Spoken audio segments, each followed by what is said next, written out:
un chat si c'est ton enfant qui est à l'intérieur de cet immeuble, si ton pourquoi est assez fort, il n'y a plus rien qui pourra t'arrêter. Parce que souvent, les femmes se lancent en se disant je veux faire, mais il n'y a pas de pourquoi assez solide. Qu'est-ce que j'appelle un pourquoi? C'est un but, un objectif, une raison qui va te faire tenir même quand c'est chaud. Quand il n'y a pas d'argent, quand tu es malade, tu te lèves et tu le fais parce que ton pourquoi est assez important. Et souvent, les personnes qui abandonnent rapidement, c'est parce que leur pourquoi n'est pas assez fort. J'aime bien cet exemple-là de une personne qui doit aller secourir un chat qui est dans un immeuble en feu et il doit aller secourir son enfant qui est dans cet immeuble en feu.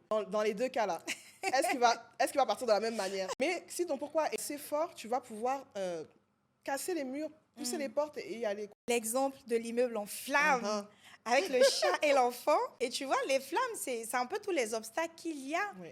Mais quand il y a ton enfant à l'intérieur, même si on dit qu'il y a des machettes sur la route, même si je vais me faire brûler, j'y vais. tu y vas parce que...